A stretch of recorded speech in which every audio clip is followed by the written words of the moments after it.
मैं मीनाक्षी शुक्ला एक बार पुनः आप सभी का स्वागत करती हूँ आपके अपने प्लेटफॉर्म टारगेट विद केसीएस में। तो साथियों, जैसा कि पता है ये आपको क्लास रिकॉर्डेड मिल रही होगी। हालांकि आज कुछ बहुत ज्यादा इंपॉर्टेंट वर्क है, इसीलिए ये क्लास हम आपको मॉर्निंग में रिकॉर्डेड करके दे रहे हैं। तो साथियों, स्टार्ट करते हैं अपनी आज की क्लास को। और आज की क्लास का पहला क्वेश्चन आपके सामने आने वाला है। कह रहा है, पराधीन जो जन नहीं स्वर्ग नरक ताहे। तो क्या कहता है? कहता है पराधीन जो जन। कहते हैं पराधीन मतलब दूसरे के अधीन, जो जन कहते हैं जो लोग दूसरे के अधीन हैं, नहीं स्वर्ग नरक ताहे। तो कहते हैं उसके लिए स्वर्ग नहीं है, इसके लिए ये पृथ्वी स्वर्ग नहीं है। किसके समान है? नरक के समान है। किसके समान है? नरक के समान है। अब दूसरा क्या कहता है? कहता है पराधीन जो जन नहीं। कहता है जो लोग, पराधीन मतलब दूसरे के अधीन, जो जन जो लोग दूसरे के अधीन नहीं है, कहता है स्वर्ग नरकता हेतु। कहते हैं उनके लिए ये स्वर्ग है, नरक नहीं है। कहते हैं कि इन पंक्तियों में कौन सा अलंकार है? तो देखिएगा साथियों, जो शब्द आए हैं, शब्द कैसे हुए हैं? शब्दों का शब्द, यहां पर हम क्या कहेंगे? जो शब्द है साथियों, शब्द की क्या हुई है? शब्द की पुनरावृत्ति हुई है। शब्द की क्या हुई है?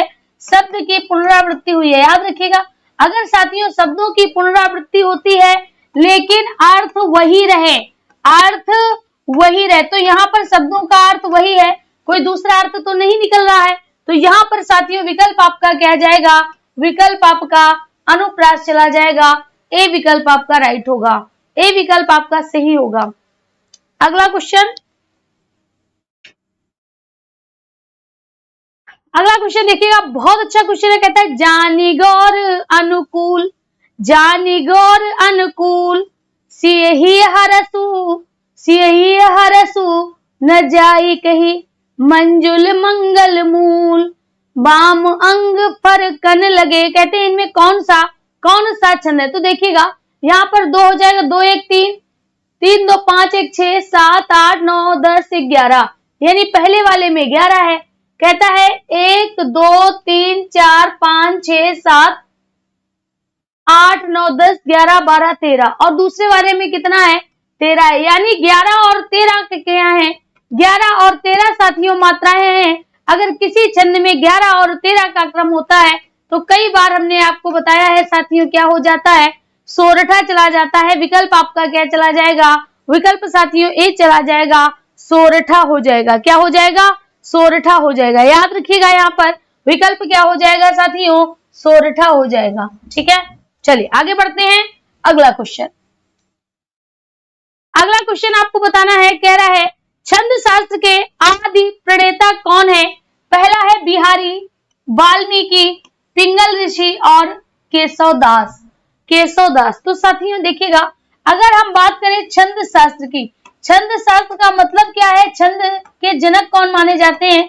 तो याद रखिए साथियों, छंद शास्त्र के जनक पिंगल ऋषि माने जाते हैं। इसीलिए छंद का दूसरा नाम, इसीलिए साथियों छंद का दूसरा नाम क्या माना जाता है? छंद का दूसरा नाम पिंगल माना जाता है। अर्थात साथियों यहाँ पर विकल्प क्या जाएगा? सी चला जाएगा। अगर कभी आपसे पूछा जाए कि छंद का सबसे पहले प्रयोग किस पुस्तक में मिलता है, तो आप क्या कहिएगा? ऋग्वेद कहिएगा। क्या कहिएगा? ऋग्वेद कहिएगा। अगर आपसे पूछा जाए कि छंद शब्द किससे मिलकर बना है, तो याद रखिए साथियों छद धातु में आसन प्रत्यय। क्या कहेंगे? छद धातु में आसन प्रत्यय के योग से छद का निर्माण हुआ है। विकल्प आपका सी चला जाना है। ठीक है, चलिए आगे बढ़ते हैं। अगला प्रश्न फटाफट बताइएगा। कह रहा है शब्दार्थो सहितम काव्यम। क्या साथियों कह रहा है? आपसे कह रहा है शब्दार्थो सहितम काव्यम। कहने का अर्थ है शब्द अर्थ सहित रचना काव्य। आपसे क्या कहा गया? यहाँ पर आपसे कहा गया शब्द अर्थ सहित रचना काव्य है। शब्द अर्थ सहित रचना काव्य है। ये साथियों किसने कहा था?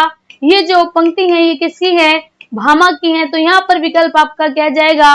विकल्प साथियों आपका ए चला जाएगा। क्या जाएगा? ए चला जाएगा। ठीक है, चलिए आगे बढ़ते हैं फटाफट। अगला प्रश्न बहुत ही ज्यादा सरल है। कहता है आचार्य भरत मुनि ने कितने अलंकारों का वर्णन किया है। अब कुछ लोग क्या कहेंगे, कुछ लोग कहेंगे ये क्वेश्चन गलत है क्योंकि इसमें अलंकार नहीं होना चाहिए, इसमें रस होना चाहिए। अरे माय डियर्स, यहाँ अलंकार ही पूछा गया, रस नहीं पूछा गया है। अगर रस की बात करता तो कितना हम लगाते, 8 लगाते, लेकिन रस पूछा नहीं गया। क्या कहता है, अलंकार कहता है। तो याद रखिए साथियों, अगर कभी भी भरत मुनि के अनुसार अलंकार पूछे जाएं तो कितने हैं, 4 हैं। कितने हैं, 4 हैं। कौन कौन से हैं, यमक, रूपक, दीपक।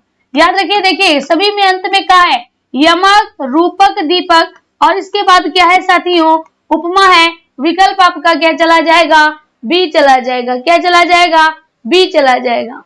ठीक है, बात समझ में आ गई। तो हमेशा याद रखिएगा कि 4 अलंकारों का विवेचन किसने किया है, 4 अलंकारों का विवेचन किया है भरत मुनि ने। किसने किया है, भरत मुनि ने किया है। जबकि रस इन्होंने कितने बताए हैं, कितने रसों का वर्णन किया है, 8 रसों का वर्णन किया है। ठीक है, चलिए आगे बढ़ते हैं। तो ये क्वेश्चन हो सकता है आपको नया मिला हो, तो इसको याद भी रखिएगा। ठीक है, चलिए आगे बढ़ते हैं। अगला कहता है इन मुसलमान हरिजनन पर कोटि की हिंदुनवारी है। कल हमने ये बात कही थी कि साथियों जो रसखान थे, रसखान का नाम क्या था, सैयद इब्राहिम था। रसखान मुसलमान थे, लेकिन इनकी अनन्य भक्ति भाव से प्रभावित होकर, लेकिन इनके कृष्ण के प्रति जो इनकी अनन्य भक्ति भाव थी उससे प्रभावित होकर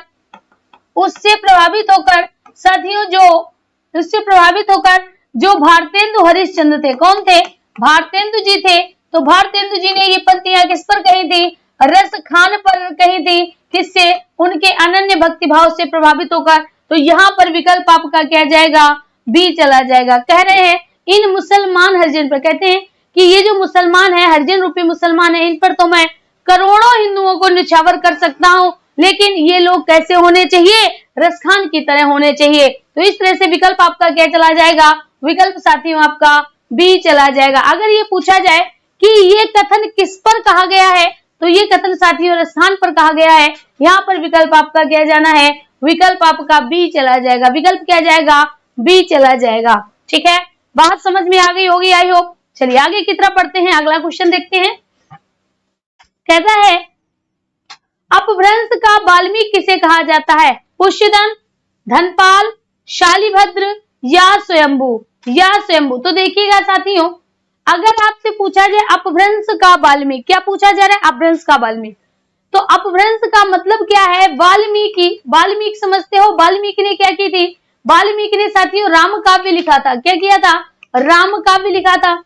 अब यहाँ पर पूछ रहे राम काव्य अपभ्रंश भाषा में किसने लिखा, जिसने लिखा है उसी को क्या कहते हैं, उसी को साथियों अपभ्रंश का वाल्मीकि कहते हैं। और ऐसा व्यक्ति कौन था, ऐसा व्यक्ति था साथियों स्वयंभू। कौन था, स्वयंभू। स्वयंभू ने अगर पूछा जाए कौन सा रामचरित लिखा है, तो ये भी आपको पता होना चाहिए साथियों, उसका नाम है पौमचर्यु। क्या है, उसका नाम है पौमचर्यु। पौम का अर्थ है राम और चर्यु का अर्थ है चरित्र। विकल्प आपका क्या जाएगा, स्वयंभू चला जाना है। क्या चला जाएगा, स्वयंभू चला जाएगा। अगर हम बात करें पुष्यदंत को क्या कहा जाता है, पुष्यदंत को साथियों कृष्ण काव्य का प्रणेता माना जाता है। अपभ्रंश में कृष्ण काव्य का प्रणेता पुष्यदंत को माना जाता है। ठीक है, चलिए आगे बढ़ते हैं। अगला प्रश्न फटाफट बताना है। कहता है कहत धतूरे सो कनक, हमने आपको बता ही दिया। कहता है कहत धतूरो सो गहनो गड़ो न जाए। देखिएगा होता क्या है साथियों, कहत धतूरो सो कनक, कहत धतूरे सो कनक, यानी जो धतूरे से कौन कह रहा है, कनक कह रहा है। क्या कह रहा है, धतूरे से कौन कह रहा है, कनक यानी सोना कह रहा है। क्या कह रहा है, गहनो गड़ो न जाए। साथियों आपने पढ़ा होगा जो कनक शब्द होते हैं, कनक शब्द के 2 अर्थ होते हैं। एक कनक का अर्थ होता है धतूरा और दूसरे कनक का अर्थ क्या होता है, सोना होता है। तो यहाँ पर क्या कहते हैं, यहाँ पर कहत धतूरे सो कनक, यहाँ पर जो कनक है, कनक मतलब यहाँ पर जो सोना है वो धतूरे से कह रहा है, यानी दूसरे कनक से कह रहा है कि अगर तुम्हारा नाम कनक है तो कनक नाम रखने से क्या होता है, कनक नाम रखने से कुछ नहीं होता है, तुमसे कोई गहना तो गहने का निर्माण तो नहीं हो सकता है। इसलिए कहता है कहत धतूरे सो कनक गहनो गड़ो न जाए। तो यहाँ पर विकल्प आपका क्या जाएगा, विकल्प साथियों आपका भी चला जाएगा, कनक हो जाना है। क्या हो जाना है, कनक हो जाएगा। अगला प्रश्न देखते हैं। अगला प्रश्न फटाफट बताइएगा। यहाँ पर आपको देखने को मिलेगा, कहता है किसी छोटे से छोटे काम में त्रुटि ढूंढना। यानी साथियों, आपने देखा होगा कुछ लोग ऐसे होते हैं जो आप चाहे कितना भी अच्छा काम कर लें, वो इस बात से प्रभावित नहीं होते हैं, वो आपके छोटे छोटे कामों में कमियां निकालते हैं, क्योंकि उनका काम है कमियां निकालना। वो आपके बड़े काम नहीं देखते हैं, छोटे छोटे कामों में आपकी कमियां ढूंढते हैं, त्रुटियां ढूंढते हैं, है ना। तो छोटे छोटे को हम क्या कहते हैं, अब देखिएगा। पहला कहता है त्रुटक, दूसरा कहता है अन्वेषी, निर्मम और छिद्रान्वेषी। कई साथी हमारे कह रहे होंगे कि इसमें अन्वेषी कहते हैं या त्रुटक कहते हैं। ना भाई, देखिएगा छोटे छोटे है ना, तो छिद्र मतलब किसे कहते हैं, छेद। और अन्वेषी का मतलब क्या होता है, खोजने वाले। यानी कहने का मतलब है बड़ी बड़ी चीजों को नहीं देखेंगे, क्या देखेंगे, छोटी छोटी चीजों को ढूंढने की कोशिश करते हैं, छोटी छोटी चीजों को खोजने की कोशिश करते हैं, छोटी छोटी गलतियों को खोजते हैं। इसीलिए उनको साथियों क्या कहते हैं, छिद्रान्वेषी कहा जाता है। क्या कहा जाता है, छिद्रान्वेषी कहा जाता है। विकल्प आपका क्या चला जाना है, विकल्प साथियों आपका डी चला जाएगा, छिद्रान्वेषी हो जाएगा। ठीक है, चलिए आगे बढ़ते हैं। अगला प्रश्न कहता है ऊर्ध्वगामी का विलोम शब्द क्या होगा। जैसे ही आपके सामने आया ऊर्ध्वगामी, क्या आया, ऊर्ध्वगामी। साथियों, गामी का मतलब होता है जाने वाला, क्या होगा, जाने वाला। ऊर्ध्व का मतलब क्या होता है, ऊर्ध्व का मतलब होता है साथियों ऊपर, क्या होता है, ऊपर। तो ऊपर जाने वाला क्या कहलाता है, ऊर्ध्वगामी कहलाता है। अच्छा, यहाँ पूछा क्या गया है, विलोम पूछा गया है, तो यहाँ पर कहता है पश्चिमगामी। अगर पूर्व होता तो पश्चिम होता, पश्चिम होता तो पूर्व होता। नारकीय होना नहीं है, तो यहाँ पर क्या चला जाएगा, अधोगामी चला जाएगा। अधो का अर्थ क्या होता है, अधो का अर्थ होता है नीचे, और गामी का अर्थ होता है जाने वाला। यानी जो नीचे जाने वाला है क्या कहलाता है, वह साथियों आपका अधोगामी कहलाता है। डी विकल्प आपका राइट हो जाना है, डी विकल्प आपका राइट हो जाएगा, अधोगामी इज द राइट विकल्प। चलिए आगे बढ़ते हैं। अगला प्रश्न फटाफट बताइएगा। कह रहा है राम को रूप निहारती जानकी। यहाँ पर कह रहा है कि राम का रूप निहार रही है। राम का रूप कौन निहार रही है, जानकी निहार रही है। और कहां पर, कंकन के नग की परछाई। जो कंगन है ना, उस कंगन के नग में उनको राम की परछाई दिखाई दे रही है, और उसी से वो क्या हो रही है, प्रसन्न हो रही है। कहती है इनमें कौन सा रस है। तो एक बात बताओ, राम और यहाँ पर क्या कहा गया, यहाँ पर आपसे कहा गया है, यहाँ पर क्या कहा गया है, राम का रूप निहारती जानकी। ठीक है, यहाँ पर क्या कह रहा है, राम का रूप निहारती जानकी। एक सेकेंड,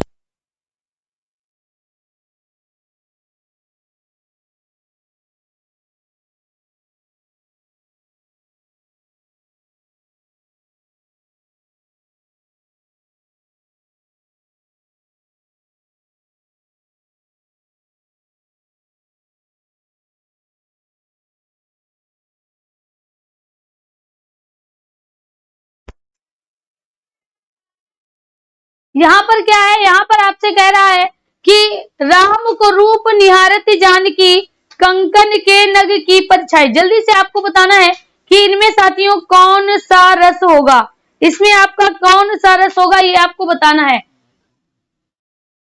अब देखिएगा यहाँ पर आपसे कह रहा होगा कि उपर्युक्त पंक्तियों में कौन सा रस है, हास्य रस है, करुण रस है, शांत रस है, या श्रृंगार रस है। तो यहाँ पर किसका वर्णन है, राम और सीता के प्रेम का वर्णन है। किसका है, राम और सीता के प्रेम का वर्णन है। एक का रूप निहार रहा है दूसरा। तो अगर साथियों एक का रूप दूसरा निहार रहा है, यानी जो सीता जी है वो राम का रूप निहार रही है, तो पति पत्नी के प्रेम का वर्णन है। अर्थात साथियों यहाँ पर क्या चला जाएगा, श्रृंगार रस चला जाएगा। विकल्प आपका क्या होगा, विकल्प आपका डी हो जाएगा। क्या हो जाएगा, डी हो जाना है। ठीक है, चलिए आगे बढ़ते हैं। अगला प्रश्न कहता है शब्द जो समान अर्थ देते हैं क्या कहलाते हैं। क्या कहता है, समान अर्थ देना। अब ध्यान से इसको समझना, समान अर्थ साथियों क्या कहलाते हैं, समानार्थी कहलाते हैं। क्या कहलाते हैं, समानार्थी कहलाते हैं। इन्हीं को हम क्या कहते हैं, इन्हीं को हम पर्यायवाची शब्द कहते हैं। क्या कहते हैं, पर्यायवाची शब्द कहते हैं। अब देखिएगा सबसे पहला क्या है, पहला कहता है एकार्थी, एक अर्थ वाला एकार्थी, अनेक अर्थ वाला अनेकार्थी, पर्यायवाची या विपरीतार्थी। विपरीतार्थी को क्या कहते हैं, विलोम कहते हैं, और पर्यायवाची को क्या कहते हैं, समानार्थी कहते हैं। तो यहाँ पर आपका विकल्प क्या चला जाएगा, विकल्प साथियों आपका सी चला जाना है। ठीक है, चलिए आगे बढ़ते हैं। अगला प्रश्न कहते हैं जुलूस जलसा जिक्र। जुलूस, जुलूस को ही जलसा कहते हैं, गांव में लोग जलसा बोलते हैं। जुलूस जलसा जिक्र, जहाज जिस्म जवाब, जिस्म जहाज जवाब दुकान, है ना। तो अगर यहाँ दुकान को आप काट दीजिए, दुकान इसका शब्द नहीं है, दुकान किसका शब्द है? अब आपको पता हो गया होगा, दिल दरबार दीवार दुकान, है ना। और साथियों इसके अलावा दंगल, ये सभी के सभी किसके हैं? फारसी भाषा के शब्द हैं। तो जैसे ही आपसे पूछा गया जुलूस जलसा जिक्र जिस्म जहाज जवाब किस भाषा के शब्द है, तो आप क्या कहिएगा? बी विकल्प हो जाएगा, अरबी भाषा के शब्द है। किसके हैं साथियों? अरबी भाषा के शब्द है। क्लियर? चलिए आगे बढ़ते हैं, फटाफट करते हैं। अगला क्वेश्चन कहता है नीलांबर में समास। तो नीलांबर, जब भी कभी आपसे प्रश्न समास से पूछा जाए तो समास को आप दो भागों में डिवाइड कर लीजिएगा, शब्द को आप दो भागों में डिवाइड कर लीजिएगा। पहला क्या हो जाएगा? पहला हो जाएगा नीला, और दूसरा क्या हो जाएगा? अंबर हो जाएगा। यानी जो नीला अंबर है उसको नीलांबर कहते हैं। नीला क्या है साथियों? रंग है, और जो रंग है वह क्या होता है? वह आपका विशेषण होता है। तो यहाँ पर किसका संबंध है? विशेषण विशेष्य का संबंध है। और अगर विशेषण विशेष्य का संबंध है तो विकल्प आपका क्या चला जाना है? कर्मधारय हो जाएगा। बी विकल्प आपका राइट होगा। तत्पुरुष समास में विभक्ति चिन्ह का लोप होता है, बहुब्री में अन्य पद होता है, और द्विगु समास में पहला पद संख्यावाची होता है। चलिए आगे बढ़ते हैं। अगला कहता है चंद्रशेखर में समास है। यहाँ पर आपसे क्या कह रहा है? कह रहा है चंद्रशेखर में कौन सा समास है, ये आपको बताना है।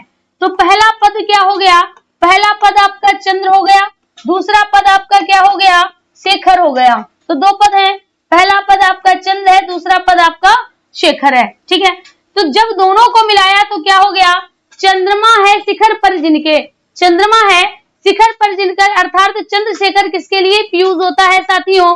शिव भगवान के लिए चंद्रशेखर यूज होता है। यानी तीसरा व्यक्ति हमारे सामने आ गया। तो यहाँ पर तत्पुरुष चिन्ह विभक्ति चिन्ह का लोप होता है, कर्मधारय विशेषण विशेष से संबंध होता है, बहुब्री और द्विगु, द्विगु में पहला पद संख्या होता है। विकल्प हमारा क्या जाना है? सी चला जाएगा, चंद्रशेखर हो जाएगा। चंद्रशेखर में बहुब्री है क्योंकि तीसरा पद निकलकर सामने आया, ना तो चंद्र आया ना तो शेखर आया, क्या आ गया? शिव आ गया। तीसरा पद अगर निकल के सामने आता है बहुब्री समास होता है। अगला पद कहता है परिष्कार का सही संधि विच्छेद क्या है? देखिएगा यहाँ पर आपसे क्या पूछ रहा है? यहाँ पर साथियों आपसे पूछ रहा है परिष्कार।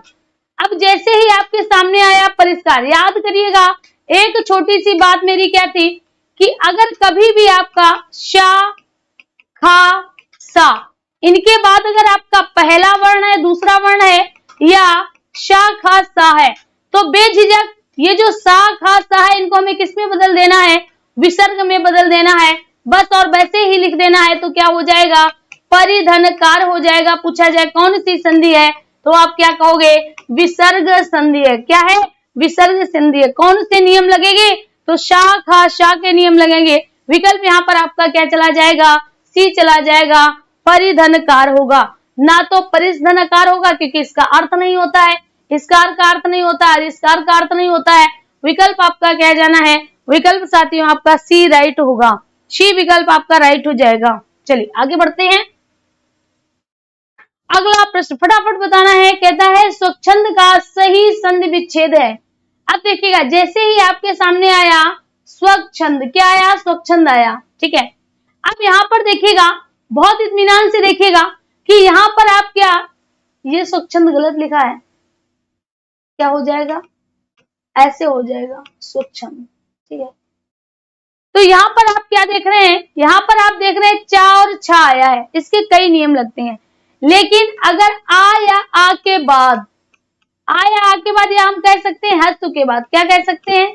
हस्तु स्वर आया हो, और अगर इसके बाद छा आया हो, हस्त स्वर आया है और इसके बाद छा आया है, तो याद रखिएगा साथियों बीच में आपका क्या जुड़ जाता है?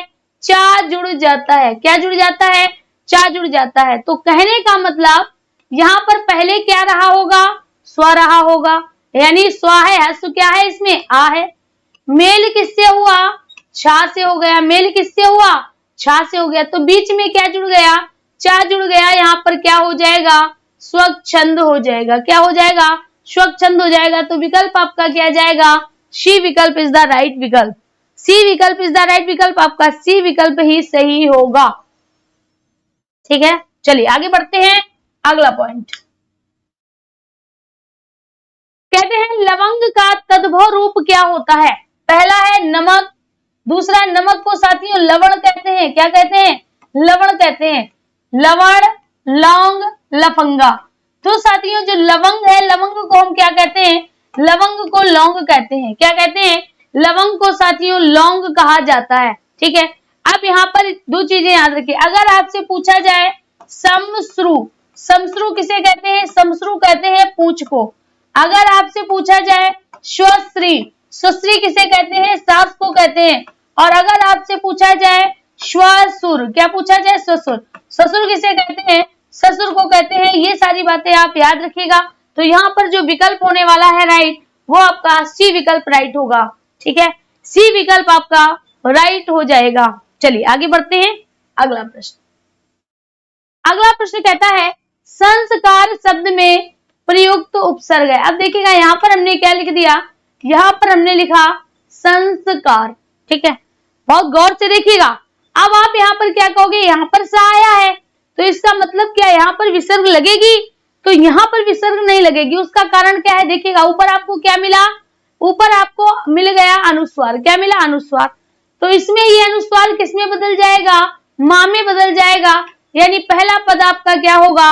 सम हो जाएगा। बाद में क्या बचा? बाद में आपका बचा कार। तो जब साथियों मां के बाद का आएगा तो यहाँ पर क्या होगा? सा, यानी सुट का आगम हो जाएगा। क्या हो जाएगा? सुट का आगम हो जाएगा। और क्या बन जाएगा? यहाँ पर आपका हो जाएगा संस्कार। क्या हो जाएगा? संस्कार हो जाएगा। विकल्प आपका क्या जाएगा? बी विकल्प आपका राइट चला जाएगा। बी विकल्प आपका सही हो जाना है। ठीक है, चलिए आगे बढ़ते हैं। अगला क्वेश्चन, अगला क्वेश्चन कहता है जांघिया शब्द में प्रयुक्त प्रत्यय। अब देखिएगा यहाँ पर हमने लिख लिया, यहाँ पर हमने लिखा जांघिया। क्या लिखा? जांघिया लिखा। अब ध्यान से देखिएगा, पूछा क्या है? पूछा है प्रत्यय। पूछा क्या है? प्रत्यय। प्रत्यय कहाँ आता है? तो याद रखिएगा साथियों, प्रत्यय पीछे आते हैं। प्रत्यय कहाँ आते हैं? शब्द के पीछे आते हैं। ठीक है, तो इसका मतलब पीछे ही कहीं होगा। अब अगर हम या निकाल लेंगे तो क्या बचेगा? जांघी बचेगा। क्या बचेगा? जांघी बचेगा। अगर हम घिया निकाल लेंगे तो जा बचेगा। अघिया निकाल लेंगे तो जा बचेगा। और अगर हम इया निकाल लेंगे, क्या निकालेंगे? इया अगर हम निकाल लेंगे तो याद रखिएगा क्या बचेगा? जांग बचेगा। क्या बचेगा? जांग बचेगा। तो जांग में इया के योग से क्या बन जाएगा? जांघिया बन जाएगा। डी विकल्प आपका राइट होगा। क्या होगा? डी विकल्प आपका राइट होगा। आप भी इसी तरह से निकालना सीखिएगा तो चीजें सही हो जाएंगी। या है ना, तो जांघी होगा, ये होगा। घिया अगर निकालेंगे तो ये वाला जा बचेगा। अगर हम अंगिया निकाल लेंगे तो ये वाला जा बचेगा। ठीक है, लेकिन एक सार्थक शब्द होना चाहिए और उसके बाद प्रत्यय होना चाहिए। तो यहाँ पर आपका राइट विकल्प या हो जाएगा। ठीक है, चलिए आगे बढ़ते हैं। अगला क्वेश्चन, अगला क्वेश्चन आपको बताना है मिश्रित तथा संयुक्त वाक्यों में, यानी यहाँ पर आपसे कह रहा है कि अगर मिश्रित और संयुक्त वाक्य हो तो उनमें विरोध का भाव प्रकट करने के लिए, है ना, जैसे मिश्रित वाक्य होता है तो मिश्रित भाव हो या संयुक्त वाक्य हो। जैसे हम आपसे कहें राम धनी है लेकिन सीता अमीर है, तो इसमें क्या है? विरोध का भाव प्रकट हो रहा है ना। तो कहता है संयुक्त तथा मिश्रित वाक्य जो अगर आते हैं तो संयुक्त वाक्य में विरोध का भाव प्रकट करने के लिए किस विराम चिन्ह का प्रयोग किया जाता है, ये आपको बताना है। अर्धविराम, उपविराम, योजक या कोष्टक। तो साथियों कोष्टक चिन्ह का प्रयोग हम कब करते हैं? जब किसी कठिन शब्द की हिंदी हमें लिखनी होती है तो कोष्टक का चिन्ह करते हैं। योजक चिन्ह, योजक चिन्ह का प्रयोग कब करते हैं? समास में योजक चिन्ह का प्रयोग किया जाता है। ठीक है, उपविराम चिन्ह का प्रयोग कब करते हैं? जब हम कह सकते हैं अल्प विराम और अर्ध विराम से ज्यादा देर तक रुकते हैं, या जब हम किसी के विषय में कुछ बताने जा रहे हैं तो उपविराम का चिन्ह लगाते हैं। विकल्प आपका क्या हो जाएगा? अर्ध विराम हो जाएगा। अर्ध विराम का चिन्ह कहां पर करते हैं? उपाधियों में करते हैं। किसमें करते हैं? उपाधियों में करते हैं, है ना। संयुक्त वाक्य में करते हैं या साथियों मिश्र वाक्य में भी करते हैं। तो यहाँ पर जो विकल्प होगा अर्ध विराम हो जाएगा। इस तरह से लगाते हैं तो विकल्प आपका क्या होगा, ए विकल्प इज द राइट विकल्प, ए विकल्प इज द राइट विकल्प। ठीक है, चलिए यहां तक आपको समझ में आ गया होगा, यहां तक किसी कोई दिक्कत? अगर कोई दिक्कत है तो कमेंट बॉक्स में अवश्य लिखिएगा। अगला अगला कहता है क्रिकेट खेलकर वह घर चला गया। अब ध्यान से देखिएगा, कुछ लोग क्या कहेंगे, कुछ लोग कहेंगे कि इसमें दो वाक्य है, पहला है क्रिकेट खेलकर, दूसरा है वह घर चला गया। ना भाई ना, इसमें दो वाक्य नहीं है, आप एक वाक्य निकालिएगा, आप एक वाक्य निकालिएगा, क्या निकल आएगा? नहीं निकल के आएगा, क्योंकि साथियों इसमें दो क्रियाएं हैं, खेलकर चला गया। तो जो खेलकर है ना, इसमें कर जुड़ा है, कर या के किनमें जुड़ा होता है? तो याद रखिएगा साथियों, पूर्वकालिक क्रियाओं में जुड़ा होता है। किसने? पूर्वकालिक क्रिया में जुड़ा होता है। तो ये जो वाक्य है, वाक्य तो सरल वाक्य है। वाक्य कैसा है? सरल वाक्य है, लेकिन उस सरल वाक्य में दो क्रियाओं का प्रयोग हुआ है। कितने का प्रयोग हुआ है? दो क्रियाओं का प्रयोग हुआ है। ठीक है, तो जो कर वाली क्रिया है वो पूर्वकालिक क्रिया है और दूसरी आपकी मुख्य क्रिया है, इसीलिए राइट विकल्प यहाँ पर क्या हो जाएगा? ए हो जाएगा, सरल वाक्य हो जाना है। क्या हो जाना है? सरल वाक्य हो जाए। ठीक है, बात समझ में आ गई? तो आगे बढ़ते हैं। अगला प्रश्न कहता है समालोचक पत्रिका के संपादक कौन है? देखिएगा साथियों, समालोचक अगर आपसे पूछी जा रही है, समालोचक, ठीक है, तो समालोचक के कौन है? चंद्रधर शर्मा गुलेरी। कौन है? चंद्रधर शर्मा गुलेरी है। साथियों 1907 में प्रकाशित हुई थी और इसका प्रकाशन कहां से हुआ था? जयपुर से हुआ था। बोलिए यहां तक किसी कोई दिक्कत? यहां तक किसी कोई दिक्कत?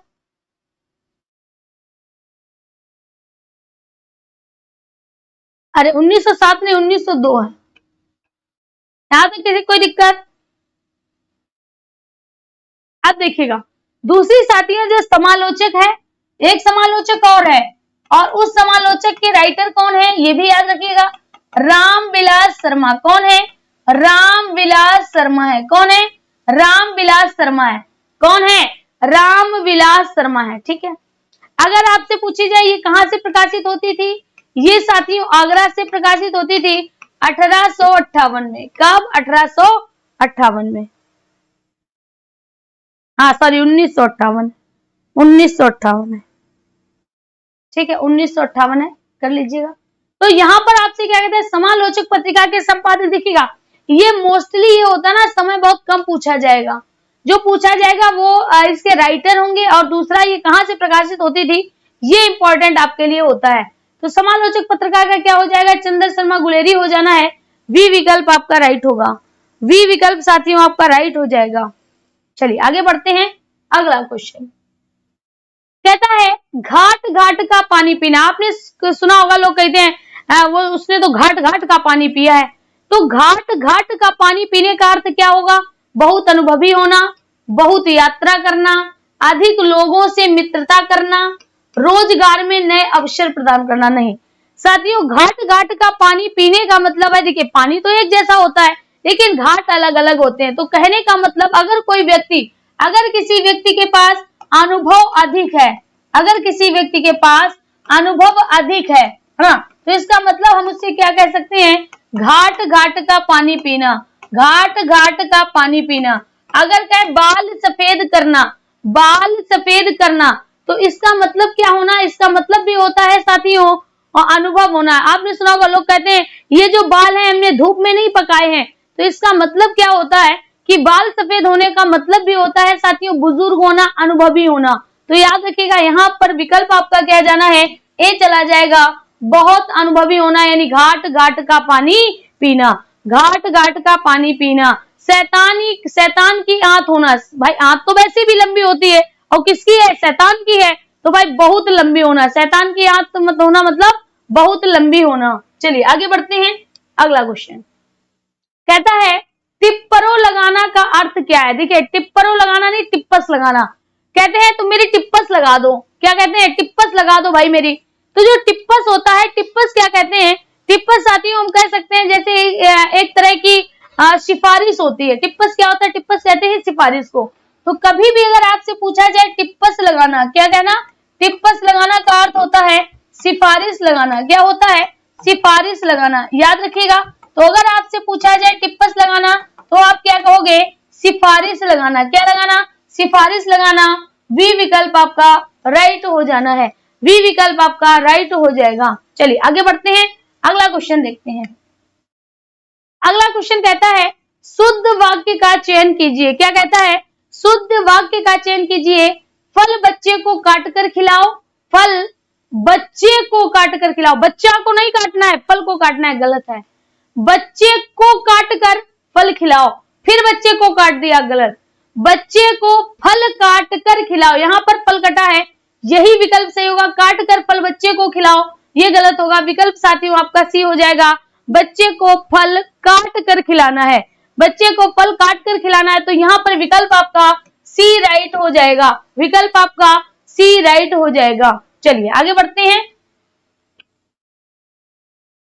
अगला क्वेश्चन है, कहता है अचल। देखिएगा यहाँ पर अगर हम बात करें अचल, अचल का मतलब क्या होता है? आ का मतलब होता है नहीं, और चल का अर्थ क्या होता है? चलना।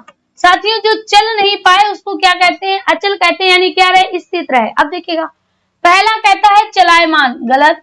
स्थविर, स्थविर नहीं होगा, क्या होगा? स्थित होगा, है ना। निश्चल, नहीं मतलब होता है नहीं, नहीं मतलब नहीं, और चल मतलब चले, जो नहीं चले वह क्या होता है? निश्चल होता है। गतिमान, ये भी नहीं होगा। विकल्प आपका क्या जाएगा? सी चला जाएगा कि अचल शब्द का अर्थ क्या होता है? अचल शब्द का अर्थ होता है साथियों निश्चल। क्या होता है? निश्चल होता है। चलिए आगे बढ़ते हैं। अगला क्वेश्चन, अगला क्वेश्चन कहता है रीता राधा से अधिक सुंदर है में कौन सा कारक है? क्या कहता है? जो रीता है, रीता राधा से अधिक सुंदर है। तो देखिएगा यहां पर कहता है राधा से अधिक सुंदर, राधा से अधिक सुंदर। तो कभी भी अगर याद रखिएगा यहाँ पर क्या हो रही है? तुलना हो रही है। किसकी किसकी हो रही है? तो रीता की तुलना हो रही है किससे? राधा से। तो कभी भी अगर तुलना होती है या कोई चीज किसी से अपाय हो रही है, यानी अलग हो रही है, अपाय मतलब अलग हो रही है, या साथियों डर या रक्षा की बात हो रही है, तो याद रखिएगा उसमें हमेशा क्या आता है? अपादान आता है। क्या आता है? अपादान आता है। तो यहाँ पर भी विकल्प क्या जाएगा? डी चला जाएगा। अपादान हो जाएगा, क्योंकि हो क्या रहा है? तुलना की जा रही है। क्या की जा रही है? तुलना की जा रही है, इसीलिए विकल्प साथियों क्या हो जाना है? डी हो जाएगा। विकल्प क्या जाएगा? डी हो जाएगा। अगला, अगला प्रश्न कहता है लिखता हो। क्या लिखता हो? अब देखिएगा अगर यहाँ पर होता लिखता है, क्या होता? लिखता है। कहने का मतलब है ता ती ते, इनके बाद में क्या आता है? आता है। क्या आता है? आता है। तो ये हमारा क्या हो जाता है? सामान्य वर्तमान हो जाता है। क्या हो जाता है? सामान्य वर्तमान हो जाता है। लेकिन अगर यहाँ पर ता ती ते इनके बाद अगर हो लगा है तो याद रखिएगा साथियों क्या होगा? संभाव्य हो जाएगा। क्या हो जाएगा? संभाव्य हो जाएगा, यानी संभावना होगी। क्या होगी? संभावना होगी। ठीक है। अगर इसके अलावा हम बात करें आपसे, अगर कभी भी ई या ए क्या लगा हो? ई या ए और इसके बाद साथियों अगर है दिया हो, क्या दिया हो? है दिया हो, तो आपका क्या हो जाएगा? आसन्न भूत हो जाएगा। क्या हो जाएगा? आसन्न भूत हो जाएगा। तो मेरे प्यारे साथियों एक बात बताइएगा, क्या ता ती ते के बाद है लिखा है? नहीं। क्या लिखा है? ता हो लिखा है। तो इसका मतलब हमारा वर्तमान तो होना नहीं है। अगर संदिग्ध होता तो क्या हो जाता? ता होगा। क्लियर? अगर संभाव्य वर्तमान होगा तो क्या हो जाएगा? ता हो। कम से कम 8-8 10-10 वाक्य लिखिएगा तो चीजें समझ आएंगी। कहता है आसन्न भूत, तो हमने क्या कहा? ई या ए, और इसके बाद क्या आ जाएगा? है आ जाएगा। ठीक है। संभाव्य भूत होता ही नहीं है, तो यहां पर जो विकल्प आपका जाएगा ता हो, लिखता हो, बी विकल्प आपका राइट हो जाना है। क्या हो जाना है? बी विकल्प आपका राइट हो जाएगा। अगला क्वेश्चन कहता है निम्न में से क्रिया क्या है? आपको इसमें से क्रिया शब्द ढूंढनी है। पहला है कर्ता, आपको जगत, आंतरिक। अब देखिएगा आंतरिक संरचना, या आंतरिक ग्रंथियां या जो भी आंतरिक अशांति, यानी जो आंतरिक है, आंतरिक क्या है आपका विशेषण है, क्या है विशेषण है। जगत, जगत किसको कहते हैं, संसार को कहते हैं। और साथियों ये हमारा क्या है, ये तो संज्ञा है, ठीक है। आपको, आपको, तो आपको क्या हो जाएगा, ये तो साथियों आपका सर्वनाम है। तो यहाँ पर जो कर्ता है, कर्ता क्या हो जाएगा, क्रिया हो जानी है। ए विकल्प आपका राइट हो जाएगा, ए विकल्प आपका राइट हो जाना है। चलिए आगे बढ़ते हैं, अगला प्रश्न कहता है स्त्रीत्व शब्द में कौन सी संज्ञा है। यहाँ पर हम लिखे दे रहे हैं, क्या लिखा है, स्त्रीत्व लिखा है, क्या लिखा है, स्त्रीत्व लिखा है। तो देखिएगा सबसे पहले हमने क्या देखा, स्त्री। अगर स्त्री होता तो जातिवाचक हो जाता, क्या होता, जातिवाचक हो जाता। लेकिन यहाँ पर साथियों क्या कहता है, स्त्रीत्व कह रहा है, क्या कह रहा है, स्त्री में क्या लगा दिया, स्त्री के साथ जोड़ दिया त्वा, तो क्या बन गया, स्त्रीत्व बन गया। ये साथियों क्या हो गया, स्त्री का भाव हो गया, क्या हो गया, स्त्री का भाव हो गया। अर्थात साथियों यहाँ पर क्या जाएगा, आपका भाववाचक चला जाएगा। विकल्प आपका क्या हो जाएगा, सी हो जाना है, क्या हो जाना है, सी हो जाएगा, ठीक है। साथियों कोशिश हम हमेशा यही करते हैं कि आपको एकदम लाइव वाली फीलिंग आनी चाहिए, यानी कोई भी पॉइंट ऐसा नहीं छूटना चाहिए जिससे कि आपको कोई भी कंफ्यूजन क्रिएट हो। कहता है समीपतर शब्द में विशेषण की किस अवस्था का बोध हुआ है। देखिएगा यहाँ पर साथियों क्या है, शब्द क्या है, समीप, है ना, और जुड़ा क्या है, तर, यानी जो समीप है वह आपकी कौन सी अवस्था है, मूलावस्था है, क्या है, मूलावस्था है। अगर इसी समीप में, याद रखिए, अगर इसी समीप में तर जुड़ जाए तो क्या हो जाएगा, उत्तरावस्था हो जाएगी, क्या हो जाएगी, उत्तरावस्था हो जाएगी, जैसे समीप तर है, ठीक है। और अगर इसी समीप में आपका तम लग गया तो आपकी क्या हो जाएगी, उत्तमावस्था हो जाएगी, क्या हो जाएगी, उत्तमावस्था हो जाएगी। अब आप ये कहोगे कि मैम समीप में तर लगा हुआ है, समीप में क्या लगा हुआ है, तर लगा है, अर्थात यहाँ पर विकल्प आपका क्या हो जाएगा, उत्तरावस्था हो जानी है, क्या हो जाना है मेरे साथियों, उत्तरावस्था हो जाएगी, ठीक है। चलिए आगे बढ़ते हैं, अगला क्वेश्चन। अगला क्वेश्चन कहता है उत्तम पुरुष वाचक सर्वनाम बताइए, क्या उत्तम। याद रखिए कल भी इस प्रश्न को लिया था, तो कभी भी अगर उत्तम पुरुष पूछा जाए तो देखिएगा रावण भी बहुत ज्यादा अहंकारी था, या आपने जिसके विषय में भी सुना है, चाहे अच्छा हो या बुरा हो, तो अच्छे का गुण होता है अच्छाई, बुरा का गुण होता है बुराई, और किसी भी बुरे इंसान को अपने अंदर कभी भी बुराई नजर नहीं आती है। वो अपने आप को सदैव अच्छा समझता है, सदैव उत्तम समझता है, और इसीलिए वह अपने लिए जिन शब्दों का प्रयोग करता है ना, वो हमेशा उत्तम पुरुष के होते हैं। और अपने लिए किन शब्दों का प्रयोग करते हो, आप कहते हो मैंने ऐसा किया, हमने ऐसा किया, तो ये उत्तम हो जाएंगे। सामने वाले के लिए जिन शब्दों का प्रयोग किए करता है वो किसमें होते हैं, मध्यम में हो जाते हैं। कहने का मतलब आप और तुम, क्या, आप और तुम, ठीक है। तीसरा जो है नहीं वो किसमें जाता है, अन्य पुरुष में चला जाता है, जैसे वह।